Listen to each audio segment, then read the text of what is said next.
Hello, everyone. My name is Gary Gomes. I'm here to talk with you about Vedic astrology, what it specifically means to your chart, and also how it affects the world or how it reflects what's happening in the world overall. I have to adjust my seat just a little bit. Excuse me. And my microphone is acting funny today. Okay, so I'm gonna try to get closer so it doesn't drop out again. Let's see now. All right, so let me see if I can get this to clip properly. Hold on a second, folks. This will only take a second. He said optimistically. So I welcome you to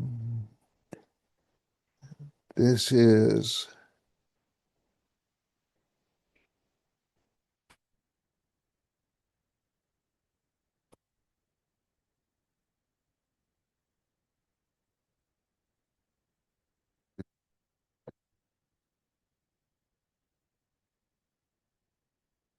sorry, most professionals would edit that part out, but I'm not most professionals.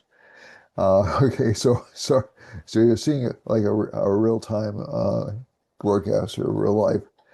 All right, so if you're interested in Vedic astrology, you would like to know more about it, would like a reading, would like to contact me about lessons, please do so. I've had 35 years experience, roughly. It'll be 35 years in November. And yeah, give me a text or a call at 508 525 0001. I'll repeat that number, 508 525 0001. And you can also email me at garygomesg@gmail.com. That's my name, all run together at Gmail, and a G at the end of it at gmail.com. The other thing is you can also contact me if you have WhatsApp. You can contact me at the phone number through WhatsApp. I'll be happy to talk with you, discuss pricing, discuss what's involved in being a student. I can also recommend other teachers if you don't feel comfortable with me. I don't have any problem with that all the time. So so I understand people don't get along, don't necessarily, there has to be a certain chemistry between the teacher and the student. So I'm not, um, I think I'm good, but but uh, your mileage may differ. So I'm just giving you the option of, uh, I can refer you to other sites, other experiences. It depends on what you're comfortable with. So that long explanation of the way I would ask you to subscribe. We're really like within a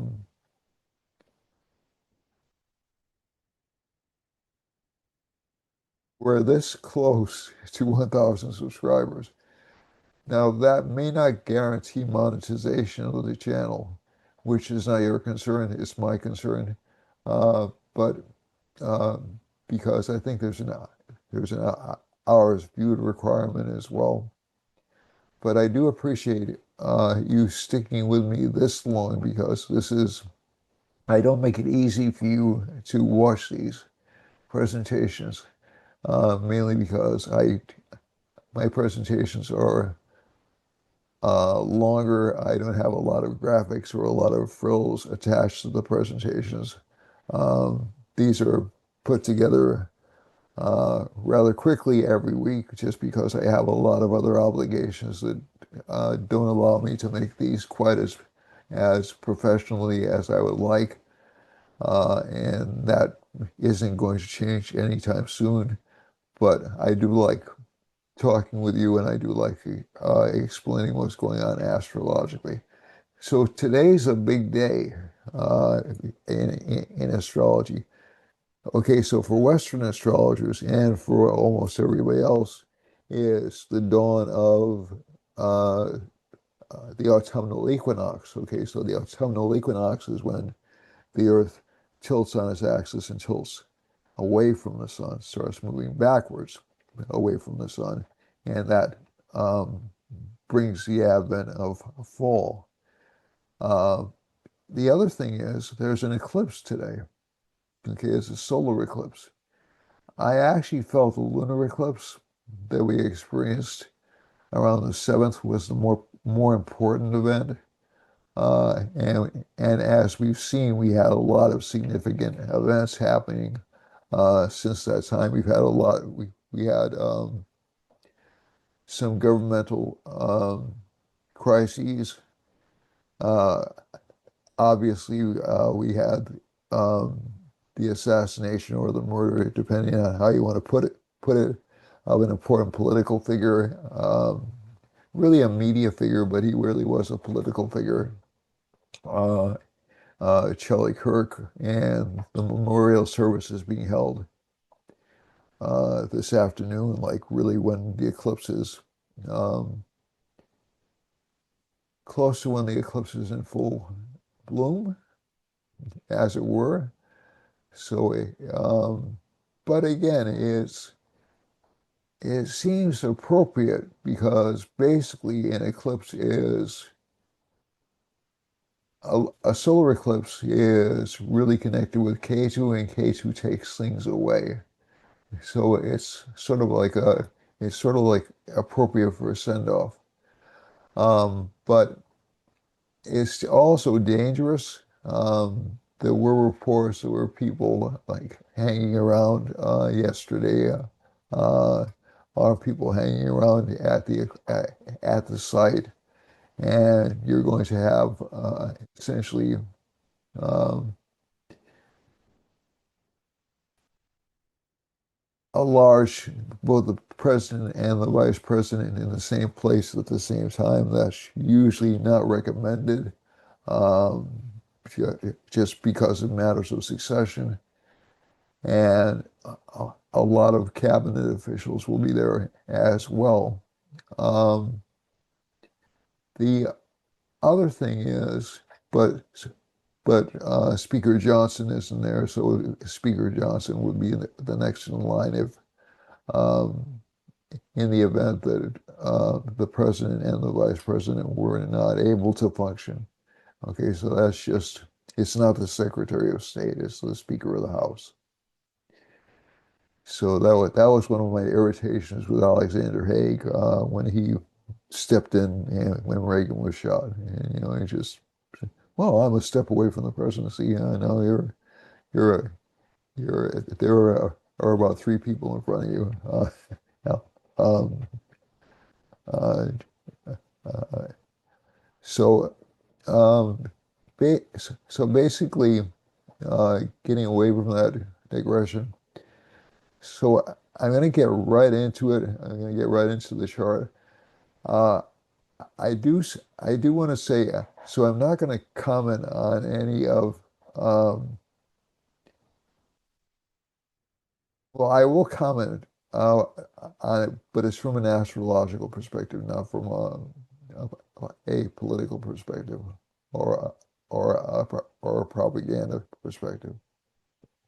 Because I think one of the things that I've been stressing to you over the past um, few months, I think, maybe even years, is we live in a highly propagandized environment right now. So depending on um, spectrum, uh, what part of the political spectrum uh, you you adhere to, look at certain events and say, well, that justifies my position. And so there's been a lot of talk back and forth about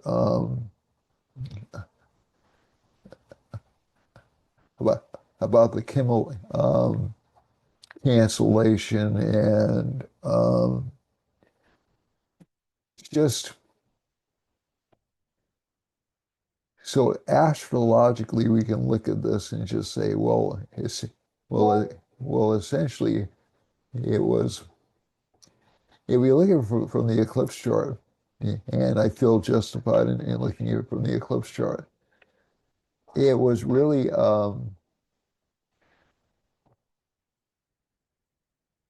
it looks to me like an entertainment decision. I'm just going to say that. I know, so some people will obviously disagree with me, but that's what it looks like. Just because of the Venus K2 conjunction, it happened really right when Venus and K2, um, when that conjunction started.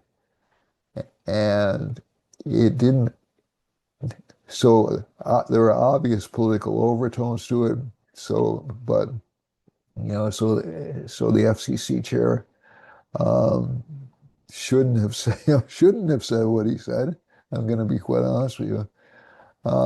But basically, it looks to me like it was a decision the network made independent of that.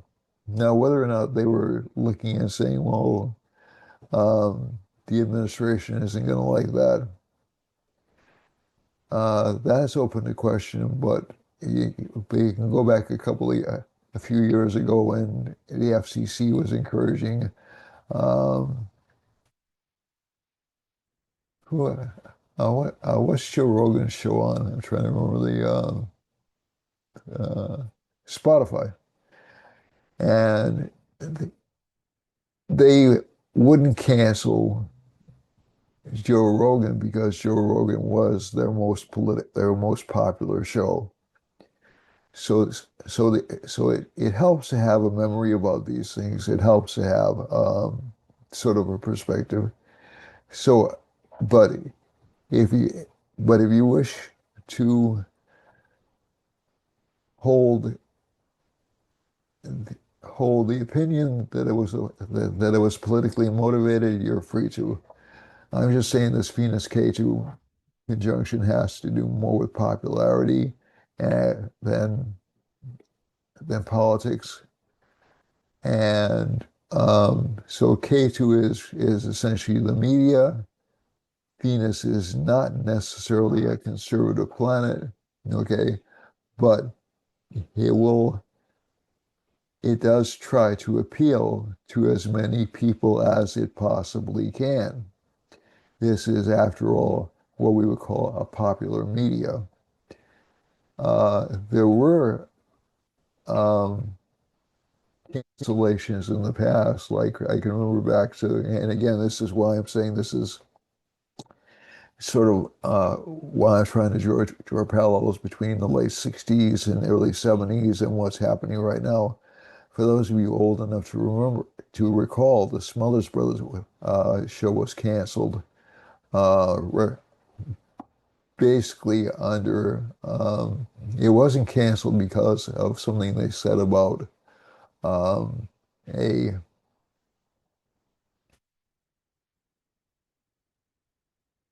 an assassination, but they ran a song by performed by Pete Seeger, which was essentially an allegory for the Vietnam War. And actually, the Smothers Brothers was a pretty highly rated show, and they were having their problems with CBS, and the CBS censors kept saying to them, "No, you can't do this. No, you can't play this particular. You can't have this particular song on at this particular time." And they said, "Well, we're going to do it anyway." And they did it, and they were canceled. And I'm not saying there wasn't any political pressure applied by the Johnson administration, but it's it's um, it seemed to be a network decision. Okay, so I think that when you're looking at these things, yeah, it's just so I'll talk about this. I'll wrap this up right now because I feel like I'm treading on dangerous territory right now. But the Venus case,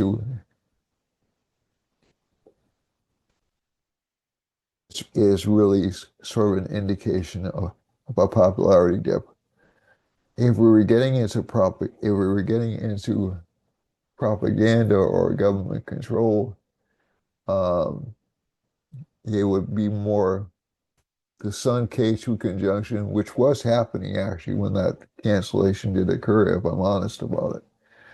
But it looks to me more like the Venus K2 was in operation. So let's go back around to Tuesday. I'm just going to go back to Tuesday and swap this. Uh, it happened on Tuesday. It's November 21st today. Just a quick, just a quick look. So Tuesday would have been, I think the 16th was Monday. Tuesday would have been the 17th. Sorry. Yeah, so the sun was out of combination at that particular time. It was present the day before. The sun K2 was present the day before, so I would have seen uh, direct involvement. But the suspension occurred on the Tuesday. So I want to make sure I have the right day. No, that's Mercury's day. So let me just go back. The 16th was the Tuesday. My apologies.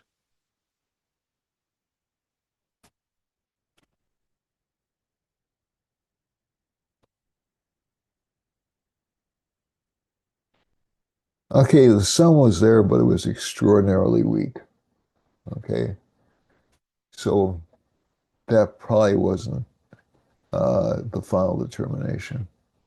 The sun was like just between signs. And so the sun is now in Virgo.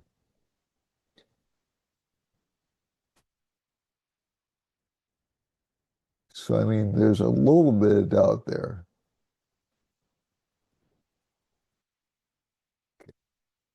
but it doesn't, it doesn't look likely to me. Um, so, so let's go over to, but again, sun with K2, the government says some stupid things, so so they kind of set themselves up, for lack of a better term, for people freaking out. So, so essentially, we have right now in this eclipse. So let's look at the eclipse and how it's going to affect you. Saturn is opposing Moon, Mercury, and Sun. And again, keep in mind the Kimmel suspension is not the most important thing happening right now. It's it's viewed as that, but again, every issue, if you have such a strong divide in the country, every issue is going to become a political issue. So everybody's going to paint it a certain way. So I keep encouraging people to remember this. Not because I'm defending anybody or any position. I think I think it was an extraordinarily stupid thing to do, and on the FCC chair's part. Um, and but it, it's done. The damage is done. It can't be undone. So, so essentially, this eclipse is happening when there's an exalted Mercury. So this is fascinating because um, this will usually only happen when eclipses happen at certain times of the year, usually between August and October. And also when K2 is at or near either Virgo or Leo. Okay, so So K2 is at or near Virgo or Leo every 19 years. It doesn't mean you can't have other eclipses where, um, but you won't have Mercury exalted. So the communication aspect of this eclipse is tremendous. It's almost phenomenal. So I think one of the things you'll see, one of the things I've noticed in eclipses is a lot of secrets start to come out, and you'll see a lot of attention being paid. So for those of you who are wondering about the Epstein files and things like that, and wondering about, like who did what to who at what particular time, a lot of that stuff's is going to be released over the next 3 to 4 months. Okay. The other thing is, and I can say that with a certain degree of certainty. Is it 100% positive? No, but I can say that with a certain degree of certainty because this reveals secrets, especially secrets that can take down powerful people because K2 opposes the sun, it opposes power. The other thing you have to look at is K2's in the 12th house. You'll see again, it's in the 12th house from the sun, excuse me, again, and it's also in the 9th house in this chart when the eclipse starts. So we have a Sagittarius, excuse me, eclipse or a Sagittarius rising when the eclipse starts. So this exposes governments all over the world. And as I've told you many times before, and you can check these stories out. I'm not making these stories up by any means. England is in a bit of a state, uh, and that's my polite way of saying it's in a bit of a mess right now. Um, France is in a situation where it can't pay its bills.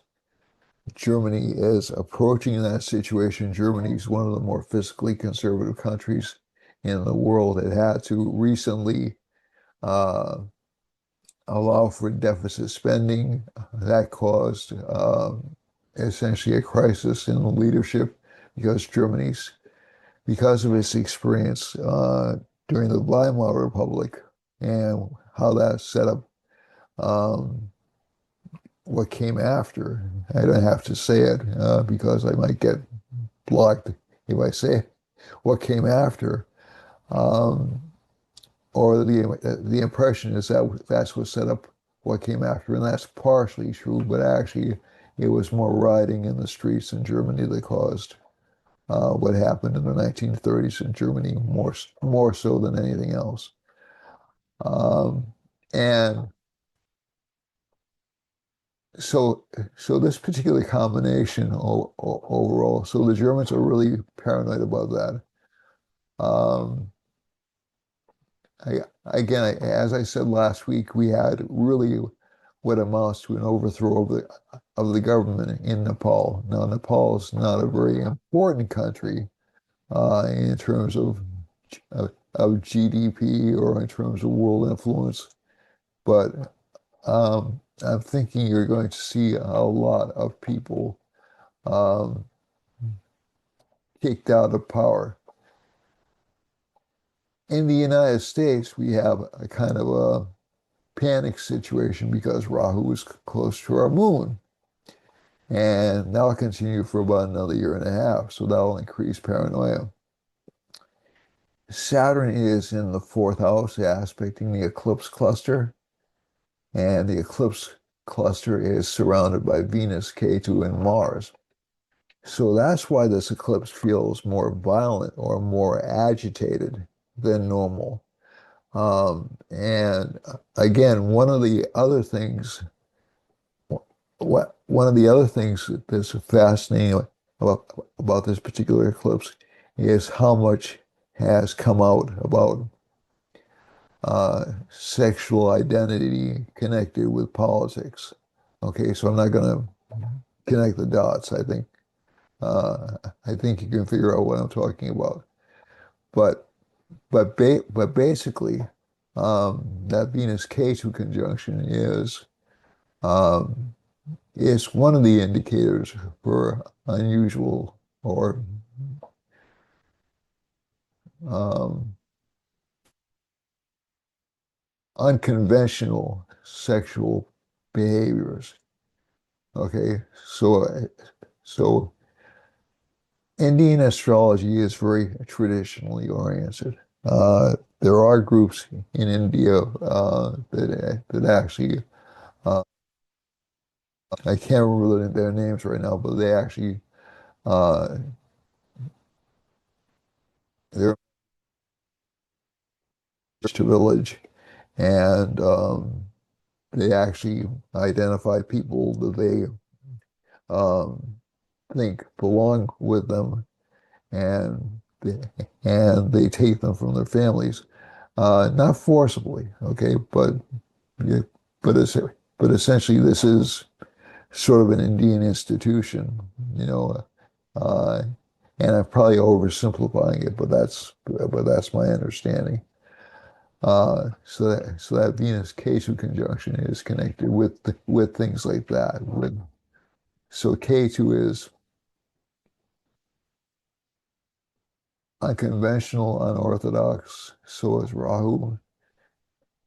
Rahu and K2 share traits. That's one of the important things to remember about these particular entities in the Vedic chart.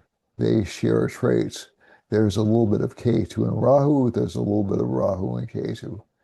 So, so essentially, when either of these is involved with Venus, Rahu Venus can give really strong glamour connotations, those kinds of things. K2 with Venus can give unusual um, patterns um, in sexuality. So that's in the ninth house. That's um, what I think why a lot of these folks have come to the fore.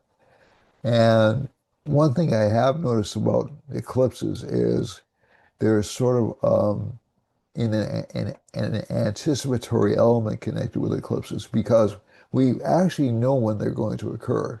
You know, it's not a mystery. These things are fairly easy to track. And I would say around September, the last eclipse, the lunar eclipse, essentially was a blood moon eclipse. So that's a much more potent eclipse than this partial eclipse.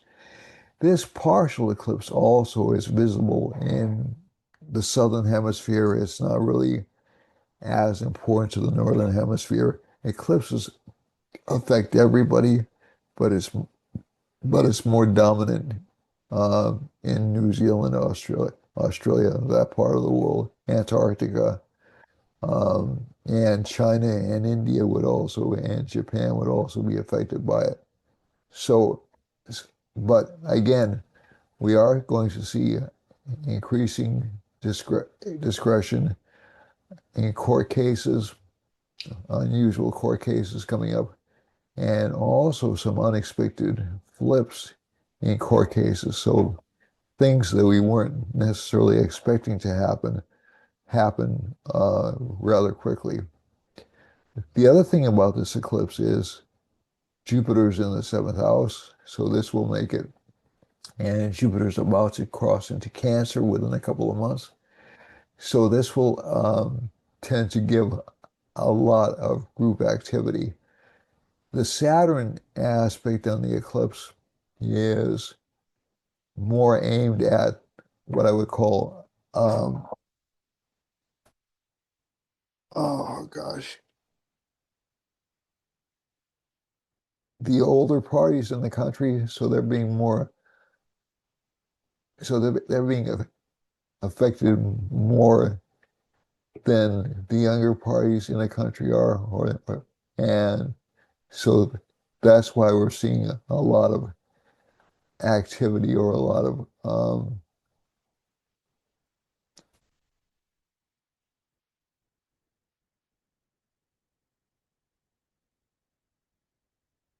speech coming from Democrats about this particular event. Sorry for the pause, because I'm trying to figure out how to say this delicately. Um, if So, so what does this mean? Well, there'll, there'll be a flashback from this eclipse for about some astrologers say 9 months. I tend to look at it like more like a 3 to 6 month phenomenon. This is a weaker eclipse, but we're going to have a similar eclipse in um, March of next year. So this is a part of a cycle of eclipses. And this one will disrupt, especially countries like the United States, because Saturn's in the fourth house in the U.S. chart. The United States is at the end of what's called a 7.5 year period of Saturn. But it will also affect religious institutions or institutions of any type, especially connected with higher knowledge or higher learning. So that will continue. Will we switch out governments? Yeah, we'll switch out governments on both the local and the international government, international level. So you'll see, I would say, an increase in violence over the next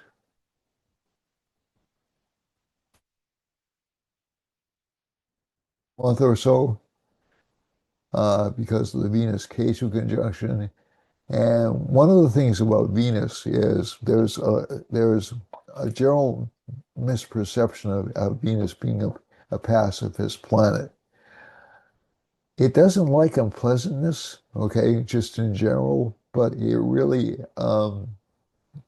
I've seen Venus conjunctions, especially with the nodes, cause like major problems in relationships and also major problems in marriages. Mars is also in Libra, so this will cause major problems in um, trade, major problems in marital relationships. And again, we're looking at roughly a 2 month period where this is popping up. So I'm actually going to say that the danger zone for this particular eclipse is over the next 3 months, not 1 month. But the most obvious thing, especially people getting very verbally angry, will happen uh, over the next couple of months. Okay, there'll be action taken, I would think, in late October to mid-November. I'm hoping I'm wrong about this, by the way. Uh, and you will see outbreaks of violence. I think from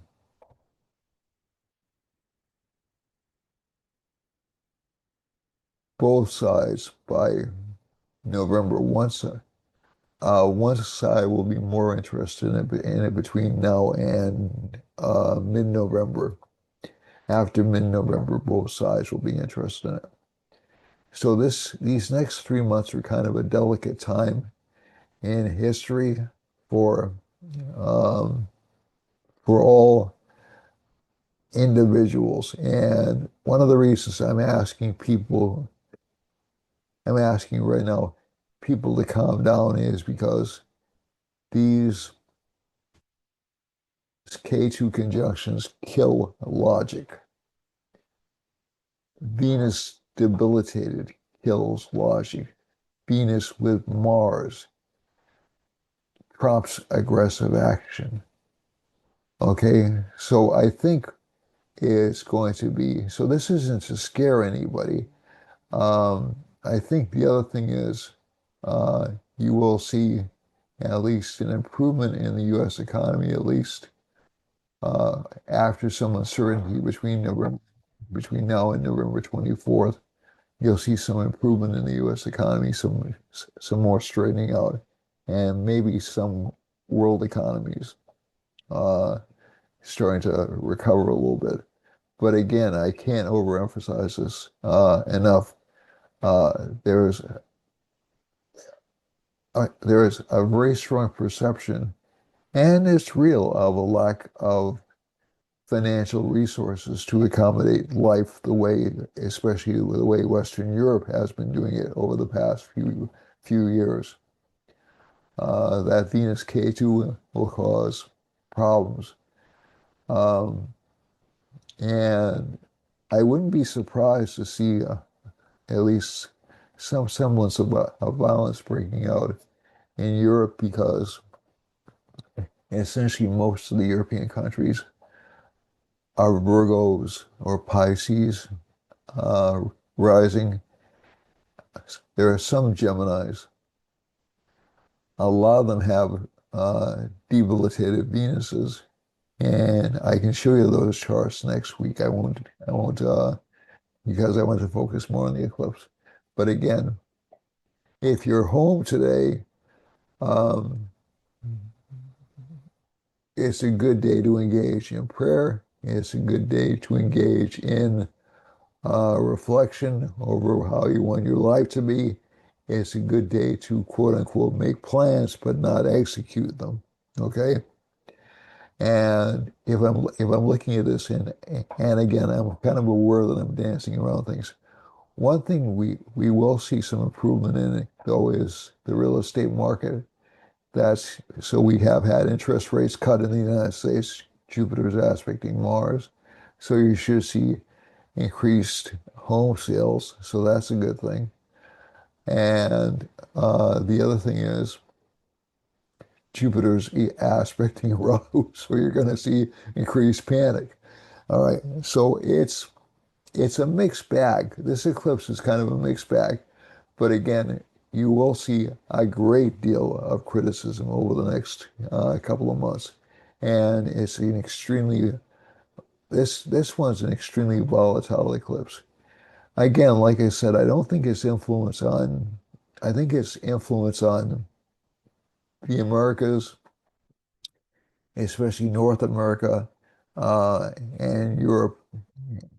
Russia will not be quite as profound as it is on South America, Africa, and Southeast Asia, leading to Australia. Those areas, because they're in line side of the eclipse, will be more affected. But a lot of governmental structures are going to come under increased scrutiny, and a lot of establishment structures, even in entertainment, will come under increased scrutiny. A lot of people in power will be questioned a great deal over the next, I would say, over the next year and a half at least, because of that K2 in Leo. It's it's healthy for us to do this from time to time. It's even healthy to switch governments from time to time, but I'm not anticipating a revolution or a civil war, but I am anticipating, just based upon the U.S. chart, some domestic violence may happen this fall, more likely to happen after next March. Um, so let's leave that for the time being. I just want to give you like an overview. Um, but there is some guarded optimism because the financial markets look like they might calm down. They're hesitating and going back and forth mainly because Saturn's in Jupiter's sign and they're not certain about the future. That's really what it is.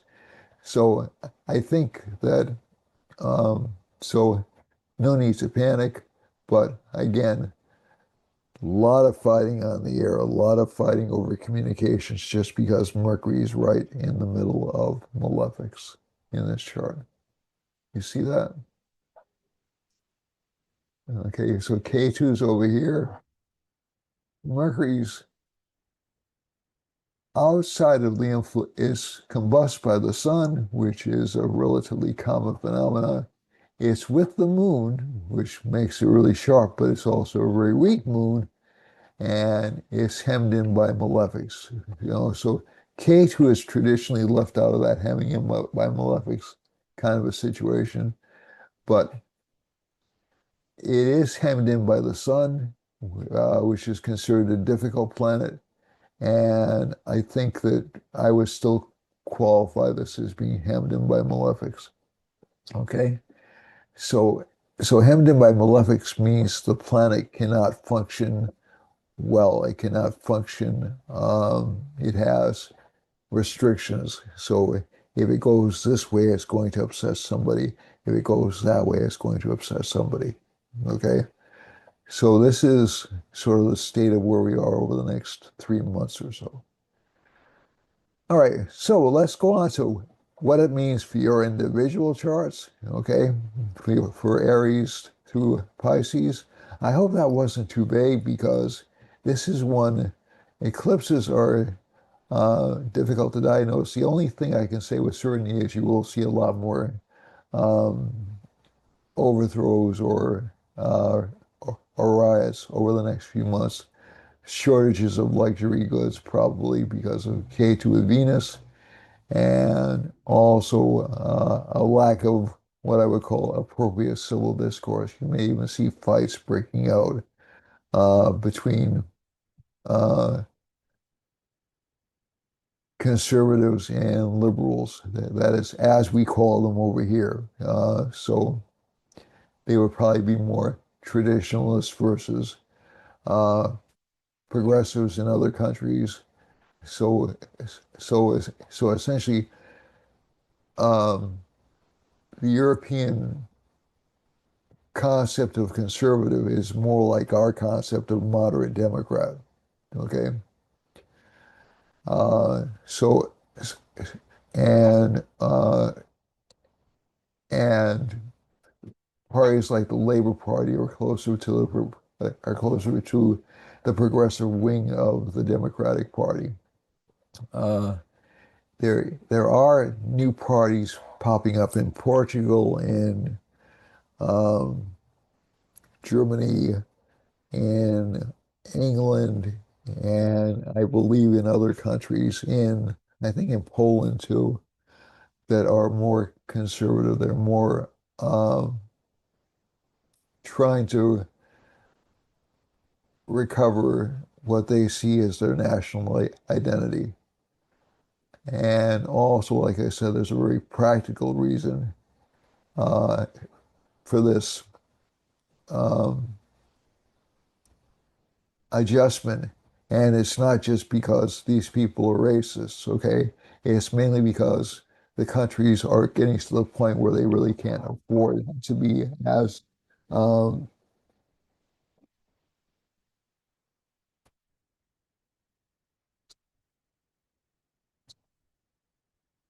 supportive as they have been for, for immigrants. So it isn't even really blaming the immigrants. It's just the policies that have been put in place to support them are unsustainable. And I think that's where a lot of the our resentment is coming from. And it's hurting the economies of those particular countries. So, um,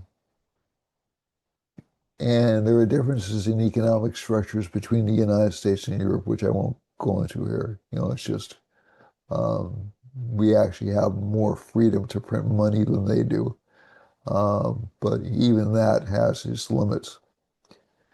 So let's get back to the chart for individual signs and houses. I hope this wasn't too boring for you because it was all politics. But again, I think you're going to see social media get criticized, or not social media, but traditional media get criticized a lot, and entertainment media get criticized a lot over the next couple of years as well. It's particularly strong right now because of the Venus K2 conjunction, but that will continue to go on. All right, so we have for Aries. So let's go on to the actual individual signs, which I think is the reason a lot of you people dial in for this. And so Aries has Mars in the seventh house, so this can give arguments or fights with relationship partners. Mars is still rather weak, or by degree, is still within 6 degrees of the beginning of the sign, so it's still not really a very prominent sign. It's basically a baby, but it's a baby that's sort of like Sort of like a 2-year-old baby. He's trying to throw fits or a little bit of anger, but but it's not really that bad yet. It'll tend to be at its worst about 2 months from now when Mars hits gets closer to the end of the sign. In terms of finances, finances are a little bit stripped. There'll be expenses because of children. Children will be misbehaving, looking for pleasure or seeking escapism. Uh, this is also true in terms of your own entertainment life, so you have to be careful not to overindulge.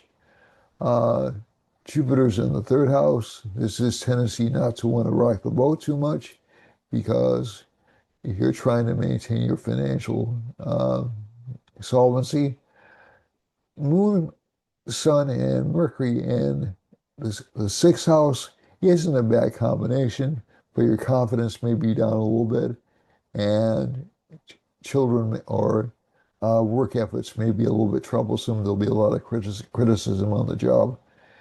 And Mars is aspect in the 10th house, so that should give more work emphasis. Rahu is in the 11th house again, so be careful about the friends you attract. They'll be more inclined to use you than to help you. And Saturn's in the 12th house, still a heavy expenditure pattern. Now, this actually should ameliorate itself or it's calm down a little bit after November 24th, but it's been my experience that Saturn retrogrades tend to bring up unexpected expenses. The Saturn direct will bring up expenses you were expecting to happen, but were delayed. Okay, so this actually gives you a little bit of a break where you can plan, and but uh, but also there's a tendency to spend foolishly because some bills you know you're going to have to pay are being delayed or deferred a little bit. All right, let's look at, so that's April 15th to May 15th. So this isn't necessarily the worst chart. I mean, there's a lot of focus on relationship life, obviously, and there are some expenditures, but work life looks challenging, but basically conquerable. For Taurus, this is May 15th through June 15th. We have Uranus in the first house. I normally don't put it there, but there's also what's called the yogi point in the first house. And this actually makes this sign rather prosperous this particular week. And Jupiter's in the second house, again, along with the Sri Lagna. So it's rather good for money for this particular sign. Venus and Ketu are together in the fourth house in the chart. So this does indicate some unexpected expenses to beautify the home or to beautify yourself, maybe clothes purchases or car purchases. Don't buy a car when Venus and K2 are conjunct. I'm just encouraging you to try not to buy a car when Venus and K2 are conjunct because it can hidden mechanical problems. Um, so it may look pretty, but there'll be problems. Fifth house has uh, Moon, Mercury, and Sun in it. So this is close to where the eclipse point is. And basically, children will still be a little bit difficult, a little bit tough to manage, but they'll be smarter or a little bit wiser than they normally are. Mars is in the sixth house. This can indicate fights or arguments or having to work harder to achieve basic goals. Maybe too much spending on the part of a relationship partner. Although the relationship partner will feel kind of lucky, we're looking at Yamagantika, which is an upagraha in the seventh house, and that's considered to be a beneficial upagraha, a very lucky one. Um, so the upagrahas are like these calculated points that we use in Vedic astrology. I've introduced them at various times. I don't use them consistently, but basically they do tend to give a slight boost or a slight decline in the houses in which they're placed. And especially in Jaimini astrology, they're very important. But uh, we'll get into that a bit later on. Eighth house has no planets in it. We only have a Upagraha. And it does indicate the sign feels a little bit unsure of itself right now. The Venus K2 in the first house echoes that. The Venus in K2 conjunction with the first house ruler echoes that because Taurus is ruled by Venus. Rahu's in the 10th house. This sign will be a little bit dissatisfied with its work life. But again, I told somebody yesterday, if you just started a job, don't throw it away because it seems to be a little bit too much work. Things will get a lot easier as the year goes on. Saturn's in the 11th house. Basically, that does give slow but steady increase in income. And basically, not a bad week for Taurus. And the eclipse will mainly affect things connected with home and children. Okay, so that's similar to Aries, but a little bit more focus on home for a Taurus. For Gemini, we have that's June 15th to July 15th. We have Jupiter in the first house along with the Sri Lagna. Now, the Sri Lagna is another calculated point. This is mentioned very early in books like Brihat Parashara or Shastra. And I wish it were employed more in diagnostics of charts because this indicates this sign will have actually a rather beneficial week. Sri Lagna in Gemini indicates new partnerships, benefits through partnerships, and a lot of luck in career with Jupiter in the first house and a lot of attention on relationship partners. Now, Saturn is still aspecting that seventh house, so relationship partnerships may move, but they'll move very slowly. Okay, so if you're trying to develop partnerships or trying to develop new relationships, it's probably wise to expect them not to resolve themselves quickly, not to manifest quickly, but the potential is there. For the moon is in the second house, is strongly affected by the eclipse point. So again, there will be some anxiety and worry over loss, some worry over car repairs from this combination. Um, Mars is in the fifth house. Some difficulty or arguments with children again show up. And this also isn't a particularly great placement for love affairs or romantic involvements, but it can bring good financial advances, especially for work you've done previously. So you may have repeating clients, or you may have people who are seeing you again just because they like you or they like your services. So that's the positive aspect of this planet in the fifth house. Sixth house Lord is also in the fifth house, so you may have to struggle for those clients, but it'll be worth it.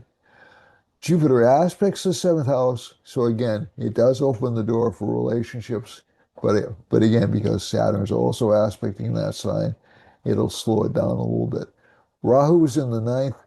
It seems like luck isn't working your way right now, or it's frustrating. It tends to get given, then pulled back rather quickly, but you will succeed if you keep on working, keep on striving. Okay.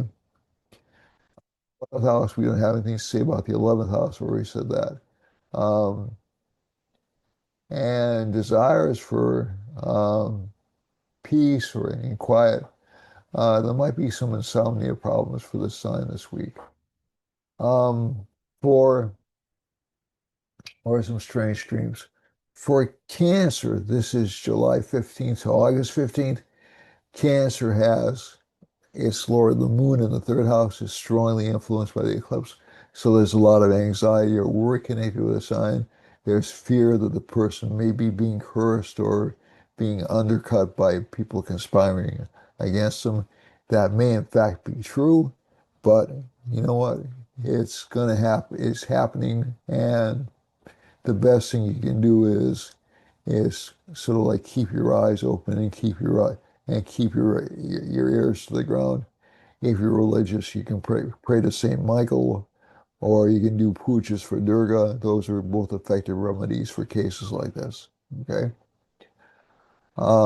but but basically, and also you can put like little protective symbols up inside your house. Okay, so for those of you who believe in that, for those of you who don't, just be careful who you trust.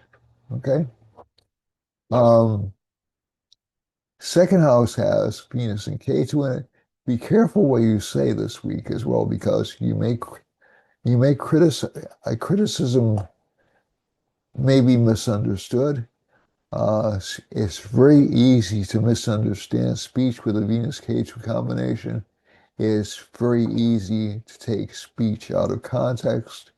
I've seen this being done a lot over the past 2 weeks. I've also seen a lot of uh, not necessarily false, um, but concocted allegations. K2 is extremely imaginative. Okay, so so so essentially, it can twist words, or it can twist things to make them seem like they're something other than what they are. So so essentially, K2 is its basic signification is a thief, so it will steal the truth from you. Okay, so basically, caution with words is advised. Don't blurt things out. Don't. Just be careful what you say. Okay, this is for Cancer. This is true for anybody over the next few months. Just be really, really careful what you say. Um, we have eclipse point, or the eclipse point in the third house. So it will give the sign a great deal of bravery or anticipation, but it'll still give slow progress to the sign because of the Saturn aspect on this combination. Mars is in the fifth house. Sorry about that. Mars is in the fifth house. Got to get out of there. And um, I'm sorry, Mars is in the fourth house. So there can be a lot of domestic disputes or domestic arguments. And it's aspecting the seventh. Not a good time for Cancer to get into a relationship. Rahu in the eighth, we've already gone over. So beware of sneaky people around you. Saturn's in the, don't be paranoid, but just be aware. Saturn's in the ninth house. Slow and steady wins the race for the sign. There'll be a lot of obstacles, a lot of obstructions set up for you. Don't take them to heart. It's just part of the process. And Venus as Lord of the, I'm sorry, Mars is Lord of the 10th house, is placed in the fourth house, so it should give rise in status at work this week. And the Lord of the 11th house is Venus. It's with K2. So again, be careful, hold on to your money, don't share your credit card information with people, etc., etc. For Leo, we have a Venus K2 conjunction in the first house. This is kind of a Dana yoga. If we want to be liberal with the interpretation of it, because it creates a combination with the 11th house. I'm sorry, or kind of a Raj yoga between the 10th house Lord, and puts it in the first house uh, for Leo rising. There are things which I interpret more broadly than other astrologers do, but this is an angular Lord in a trinal house, along with a node. That to me is a Raj Yoga. It's not a perfect Raj Yoga, and that's essentially a kingly position. So again, there will probably be attempts to dethrone the king, but the king will have uncanny luck. Okay, at least from this combination. So this is for Leos, though. This is specifically for Leos. Um, Second house, we have Moon, Mercury, Sun in the second house. That's a good combination for financial progress. Mars is in the third house. It gives a great deal of courage to this sign, and also a great deal of bellicosity or anger to it, willingness to fight. Okay. Um, Rahu's in the seventh house. Relationship partners get a good deal of recognition, but there can be a feeling of being dissatisfied on the part of relationship partners. Again, more uh, traditionalist elements that will find fault with you. Okay, they'll be conspiring behind your back. They'll want to return to the good old days. Okay. Jupiter's in the 11th house, good for financial gains, good for financial improvement. So not a bad week for Leo. New relationships, though, approach them with caution and verify everything they say. For Virgo, Moon, Mercury, and Sun are in the first house.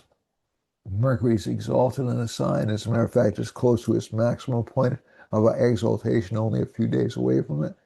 So a lot of us are very sharp right now, even though we have this sun and moon combination, even though we have the eclipse. And essentially, the sign will be very sharp, or very clever, very clear thinking. Uh, but again, you do have the idea that the sun brings 12, moon brings 11th house energy, so it'll bring gains. Sun brings 12th house energy, so it'll bring losses. Venus and K2 in the 12th house means the person spends on spiritual or luxury items, a little bit of both. Mars in the second house, this can make this sign a little bit angry, a little bit more difficult to deal with than normal. And they'll say things very logically and forcefully, which is unusual for this sign, unless Mars is in this placement at birth. Again, not a good time to start relationships with people. Um, you'll notice I'm wearing a bright red today. This is actually a Mars propitiation technique, not a Sun propitiation technique. If I were propitiating the Sun, I'd be wearing crimson. So I'm trying to keep Mars under control. One, two, three, four. Saturn's in the seventh house from the sign. So again, not a lot of progress in terms of um, work life from this combination. A lot more stress. But again, this won't last forever. Jupiter's in the 10th house. Actually, some good opportunities for educational advancement and career advancement. And finally, Venus and K2 in the 11th house. A lot of spending on education or food. For so this would be September 15th through October 15th. Leo was uh, August 15th through September 15th. Sorry, I forgot to say that. Um, Libra is October 15th through November 14th, roughly. And we have Mars in the first house. So definitely not a good time for relationships, for new relationships for this sign, at least, especially romantic relationships. Partnerships where you're going to get something done or get something done quickly. It's fine for things like that, but not good for marital relationships or marital connections. But temporary relationships, yeah, it's fine for that. Mars acts quickly, so one of the reasons I'm saying it's good for temporary partnerships is because Mars does things right away. It just gets the job out of the way. But for relationship life, you don't want to get things done right away. You want the relationship to endure. So that's a practical reason why Mars in the first house, second house, and 12th house is not a good thing, or in the fourth or the eighth. Okay, so it's a very practical interpretation of why Mars affliction is difficult. So if you meet somebody, you can either get bored with them very quickly, or they can get bored with you very quickly. So that's something to keep in mind when you're approaching romantic partners. For So the second house lord is in the first house. There's a great deal of focus on money for this sign. Saturn's in the sixth house, and Rahu's in the fifth. Rahu in the fifth is going to make the sign really interested in new technology, really interested in trying to do in new ways of doing things. But Saturn in the sixth house means it has to sacrifice a lot of those goals for domestic reasons and domestic issues. Jupiter's in the ninth. It actually is a lucky placement for this particular sign, especially in terms of learning and acquiring knowledge. And there's a residual effect on luck too and finances. But you'll also have more enemies than normal because it accentuates the third and the sixth houses in the chart. Venus and K2 are in the 11th house, unexpected sources of revenue. Sun, Mercury, Moon in the 12th house, spending on reading or uh, friends or work is indicated. Um, for Scorpio, this would be November 15th through December 15th. This sign has Mars in the 12th house. Again, not good for relationship life or new relationships in particular. And it will cause more fights or aggravation for this sign. Yamagantika is in the first house. I've already spoken about the positive nature of that for this particular planet. It's like a small Jupiter being in the first house. So it's generally lucky for Scorpio to have this planet in this sign. Um, or to have the Supergraha, this little planet in this sign.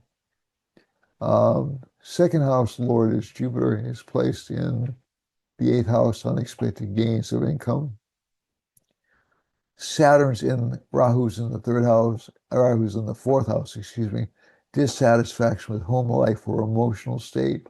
So you'll see this planet questioning itself a lot.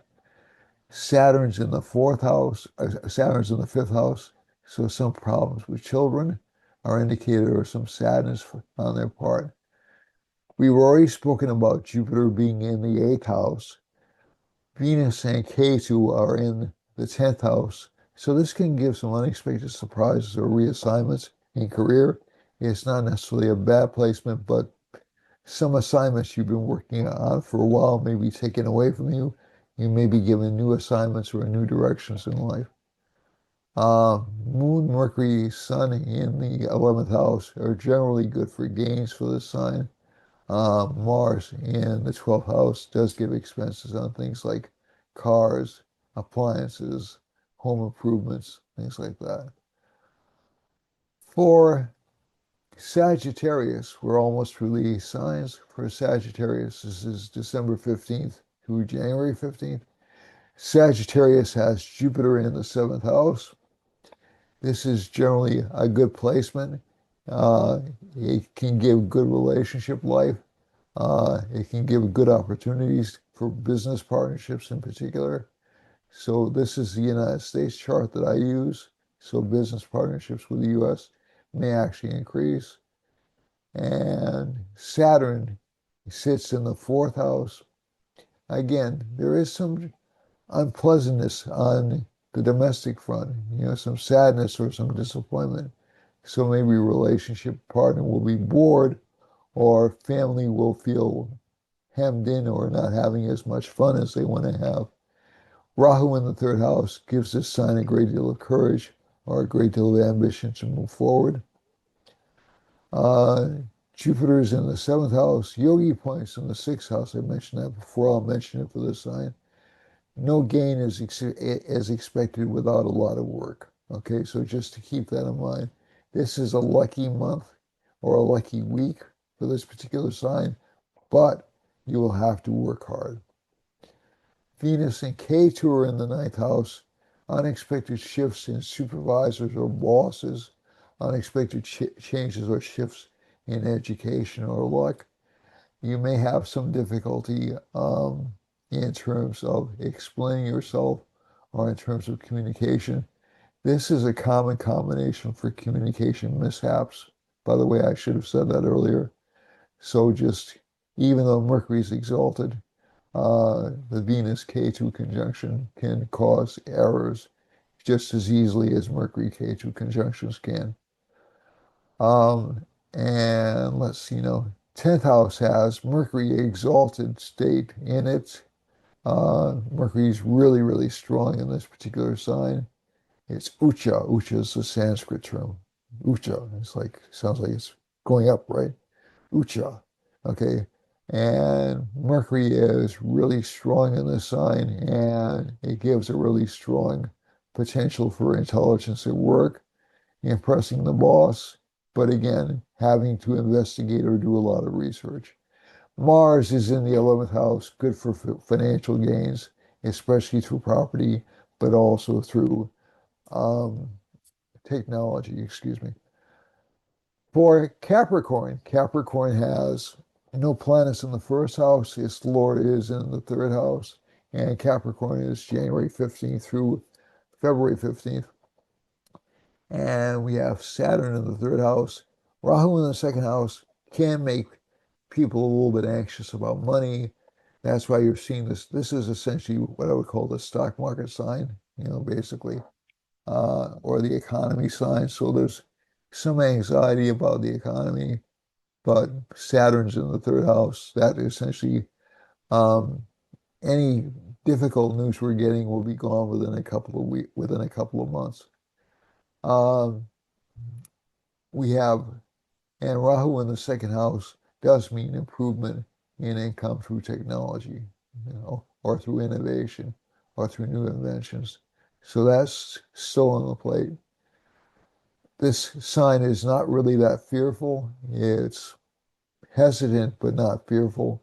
It does want to move forward, but it's waiting to see how things will play out.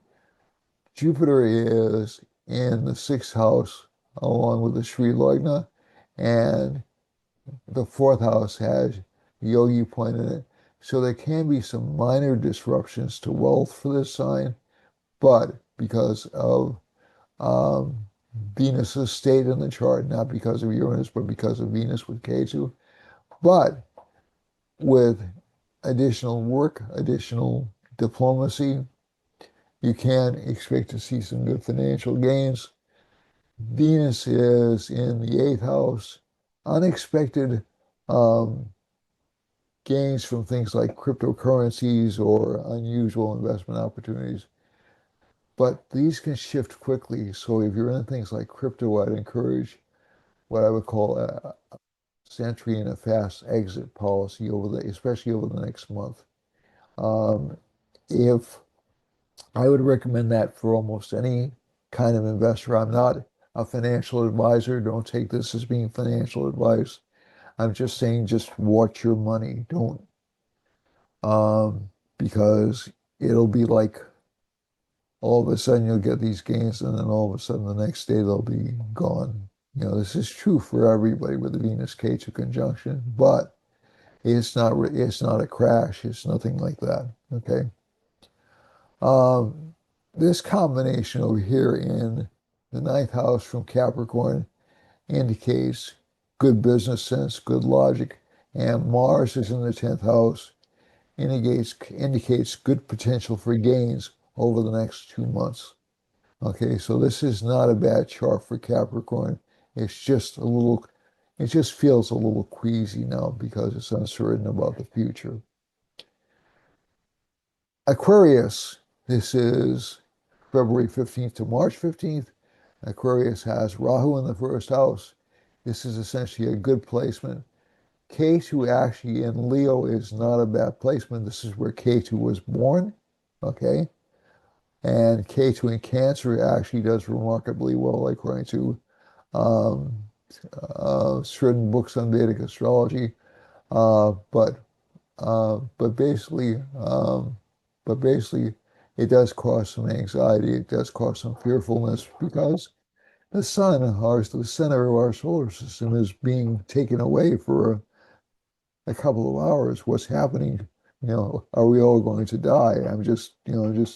Um, I'm exaggerating to make a point. It's like, oh my God, our guiding light is gone. Uh, but essentially, it's a temporary phenomenon. And to K2, that darkening of the light also allows things like theft or renunciation or sleep to take place, right? It can cause a little bit of laziness too, depending on the planets it's associated with. So again, for Aquarius, this isn't a bad combination. Venus is the lord of a trinal house and an angular house. In an angular house, it's another kind of a Raj Yoga in the chart. Not a conventional one, but to me it is. The seventh house Lord is not usually not considered in Raj Yoga calculations, and I reject that. Um, or the seventh house itself, excuse me. Um, but basically, it should give good financial gains. It will attract unusual business opportunities, and it will also attract unusual women or relationship or men into your life or other individuals.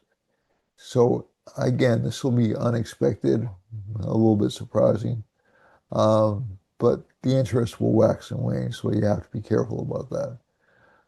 For and the person may have either some personal issues or some personality quirks, but uh, not necessarily a bad month for meeting new or unusual people. Saturn's in the second house does give slow gains in wealth and some blockages in wealth. Jupiter's in the fifth, very good for financial gains for this chart. It aspects at the ninth house and the 11th house for Aquarius, so it should give good financial gains.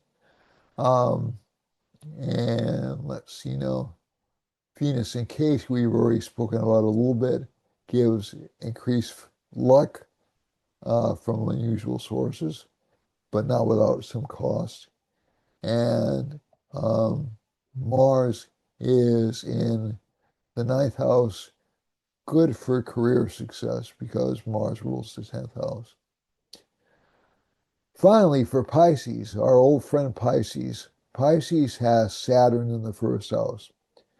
So essentially, Pisces is our higher thoughts, our higher ambitions, our spiritual belief center, for lack of a better term. And it's also connected with the ending of things. So you're probably going to see quite a few passings over the next couple of months. We always see them, but Saturn tends to accelerate that. The other thing is Saturn in the first house, a lot of focus on financial expenses, and again, maybe on things you don't need to spend money on, but you're drawn to. Okay, the 11th Lord is in the first house, so that's basically a good sign that you will have enough money to entertain your interests. But Rahu, you're going to have to know when to quit buying things. Okay, um, Jupiter's in the fourth house. It's pretty well placed. It gives good educational gains, good financial gains connected with education, good career gains connected with education as well. Venus is in the sixth house, so this can give some problems with people from the opposite gender. And I think that overall, the Venus K2 conjunction, you should be careful about it. Again, careful about flus or bugs, and also be careful about water damage. For Moon, Mercury, and Sun in the seventh house, a lot of focus will be on your relationship partner and that individual's spending patterns, even business partnerships. Okay. Mars is in the eighth house, not a good time to get into a new relationship for reasons we've stated already. And Rahu is in the 11th house. We've already spoken about that. This can give what I would call an obsessive buying pattern. So so we get a little bit of a rush when you buy things, and then all of a sudden you say, Now it's great I got that, but I want something more. And so again, keep in mind this is going to be a problem over the next year and a half for both Aquarius and for Pisces, and to a lesser extent for Virgo and Libra. So just say to yourself a few times before you buy something, do I really need this, or will I use this within a few weeks, months? Because there's a tendency with this Rahu giving that kind of a buzz, that kind of a purchasing buzz to you, that you're going to end up buying some stuff. They'll really sit back later on and say, God, I really didn't need that. Okay, so let's go to the astrological map. So I'm doing this not to slow down the economy, but just to try to get it, get you to take it easy on your pocketbooks. Okay. All right. So that map worked more flawlessly than I could ever hope it to. Okay. So there's a Jupiter, there's a Mercury line over far eastern Russia. Um, and so we are going to hear some news out of Russia, maybe out of Alaska and the Aleutians. Uh, Jupiter passing over Hawaii and um, Alaska indicates these areas will be pretty active, pretty live, pretty lively financially over the next few months, but you will see some problems with the governments in those areas. Mars is passing through Western Canada and coming close to California, but not really. Um, and so there's this entire line over here. Venus and K2. It's interesting. I'm seeing this Venus K2 line over here because there's the DA. I think the DOJ has just asked for voter records, and I want to say Oregon or Washington. So I don't know what they're looking for. They haven't explained why they're looking for voter records. Um, but but it's interesting. And you're also seeing this Venus K2 conjunction passing close to Los Angeles. I've seen a lot of advertisements about um, I think it's Proposition 50 in California, and they're trying to redistrict California uh, to offset the Republicans redistricting Texas and several other states. So it's it's interesting that we had some individuals out there. I'm not sure how it's doing in terms of the polls, but it's just interesting to watch these Venus K2 lines coming through. And I'm thinking there may be some, um, so it's definitely a disruption to the established system, which is what K2 does. But K2 is also a dishonest planet, so that, so I can't ignore that aspect of it when I'm looking at these lines. Uh, so wherever Venus is, wherever there's a Venus line, you're going to see a K2 line too. It'll be invisible, but it'll be there. Um, there's a Rahu line running over Texas, North Dakota, South Dakota, and down into Oklahoma. Is it hitting Oklahoma? Yes, it is. And down into um, Texas and down into Mexico. Now, Mexico has had some problems. They're being asked to do things by the U.S. administration that they don't want to do. And they're kind of fighting that, but essentially it's really connected with the drug trade. And that may be where the Rahu is coming in, where the Rahu is affecting lines.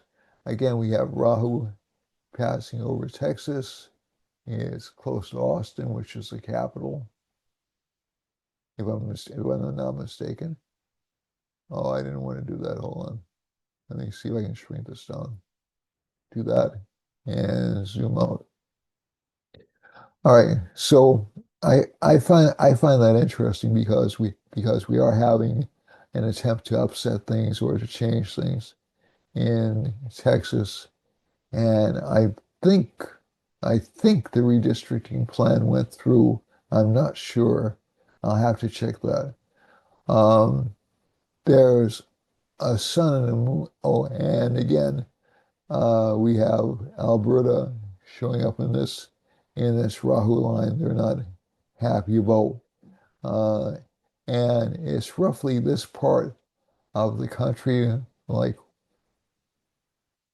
right around here, that's talking about referenda on separation. So that kind of like um, one, it's like a sideways L. Okay, so they're talking about splitting away from Canada. Um, I'm not sure how far that's going to go, but that's still an issue for them. So again, the Rahu line does indicate some disruption. Sun and moon are placed over Wisconsin, Minnesota, um, tree line close by. So you're going to be hearing a lot about these states. Looks like Iowa, um, down through Arkansas, and down through Louisiana, and down through the southern part of Mexico. You'll be hearing a lot about governmental issues in those states. Mercury is passing through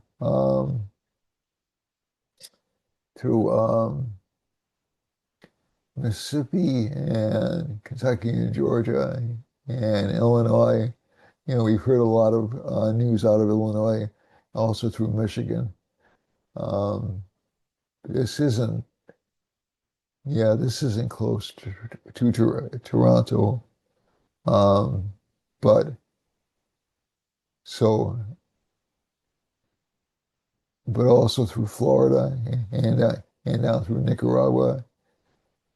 So this Mercury line, those parts of the world we'll probably be hearing a lot about. You're obviously aware of what's going on with Venezuela and Guyana. There have been some rumors that, and again, the United States has been involved in shooting alleged tr tr drug dealers. And the reason I'm saying alleged is not because I don't believe our government, but because that's the safest way to be right now. And there's a Mars-Jupiter line right over Venezuela. Jupiter and Mars combinations are not the best for keeping the peace, but hopefully there can be a diplomatic arrangement made with Venezuela. Hopefully there can be a diplomatic arrangement made between Venezuela and Guyana because reserves, which apparently dwarf anything in Venezuela, and it's off the shore over here. So it's like this is, I believe, Guyana over here, and just like a massive oil reserves over here, massive. Um, there's a Venus line running up through, I believe it's the Canaries. I'm not sure about that, and up through um, Ireland, and there's a whole cluster of lines running through England, Spain, France, and and a Mars line running through Germany. So we'll talk about that in a second, and also through Libya and Morocco, and down through here. I believe that's Chad and a bunch of other countries, and those countries are in a lot of turmoil right now. A lot of these countries are essentially, um, a lot of the countries in this general part of Africa are connected to France, and France is still getting a lot of resources out of those countries. So that's been kind of a sticking point for those countries. And but again, there's a lot of civil unrest in both, definitely in the UK. In France, there's a lot of financial unrest. In Spain and Portugal, there's a lot of unrest developing. Italy's in, there may be some violence in the lower portion of Italy. I'm not wishing that on them. I'm just saying that. And also in Norway, Germany, down through, not through Switzerland, but through Austria and down through the boot of Italy and uh, Algeria. So, and let me see what this line is. That's a Jupiter line, so it's about resources. Okay. It's about ethical use of resources. And that Jupiter line is also extending up through Sweden and hitting parts of Eastern Europe and Greece. So it'll be interesting to see what happens out there because there may be some conflicts in Africa over that. There are no lines right now hitting Israel, Turkey. It doesn't mean anything, nothing's happening out there. It just means the planetary lines aren't very active in those countries right now. Uh, there are certainly patterns that were set up last week that we saw last week that were pretty interesting, but um, that indicated some changes coming to those parts of the world. Iran has a Venus line right next to it, and Russia has a Venus line, so there can be some disruption in Russia, some disruption in Pakistan and Afghanistan, and maybe affecting Iran. There's a strong Rahu line running through um, Nepal, India, and there have been some protests or some demonstrations, I think, especially in Bengal. And so I've been watching India very carefully because it looks like there'll be uh, increased demonstrations for economic reasons or political reasons over the next few months. Mercury is passing over uh, Myanmar, uh, Thailand, or close to Thailand, and close to Indonesia. So again, a lot of news out of China, Thailand, and also Jupiter's passing over Vietnam right now. Um, Also Borneo and Australia. I did see a brief news flash talking about just going back to England. The news report on England was um, on one of the major networks, and it was the scantiest news report I've ever seen. It was like, I think, 3 minutes, and they were talking about far right-wing protesters marching in England. And um, so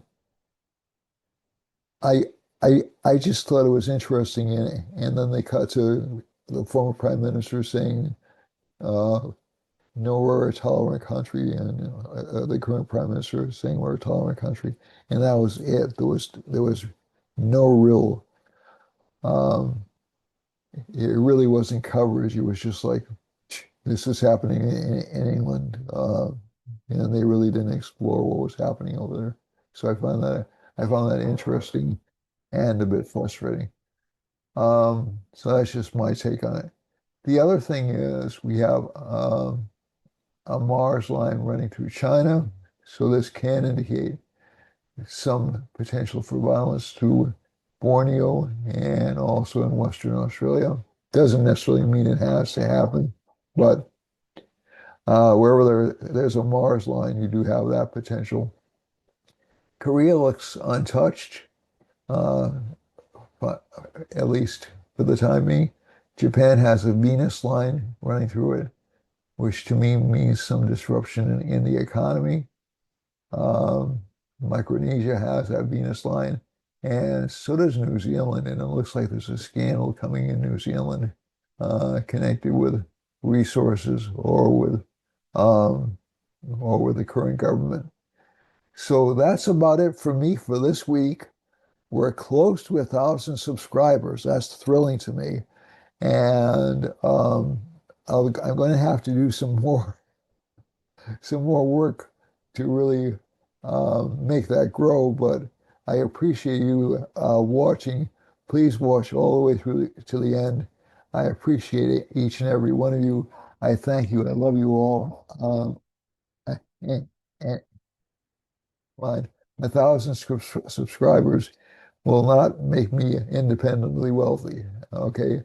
But I'm not really doing it for that. I'm doing it really to kind of establish a presence for uh, establish a presence for honest astrological analysis versus things that swing either too far in one direction or another direction. Okay. I'm basically a moderate at heart, and so and I like accuracy. I like I like things when they're reported to be accurate. I don't like, I have a, I think I've told you before, I was a journalism major for about a year and a half. And when I saw journalism wasn't about accuracy, I kind of, I kind of went, well, that's not the field for me.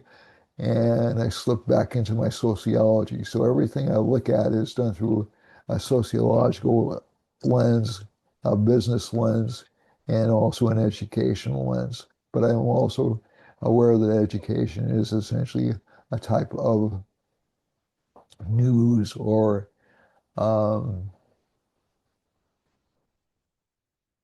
training of the mind to think a certain way. So I wouldn't equate it with propaganda. That's not what I'm saying. But it is a certain way of directing people. Uh, how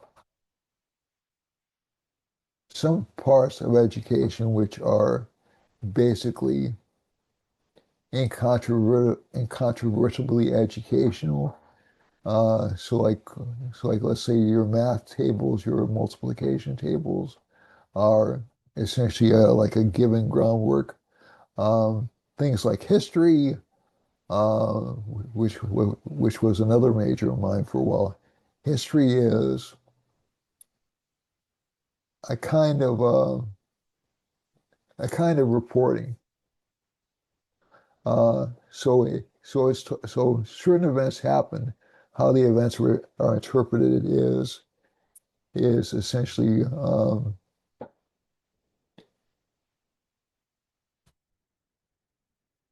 it's perspectual. Okay, so I'm not saying that everything you've learned about history in school or in college is wrong. I'm just saying, viewed from different perspectives, people will come up with different interpretations. Okay, so that's enough preaching for me. That's enough of my particular.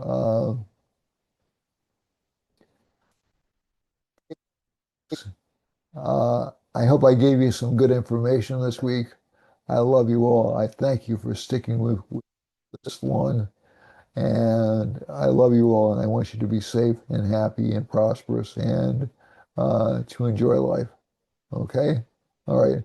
Thanks a lot for watching, and I'll see you next week. Bye, everyone.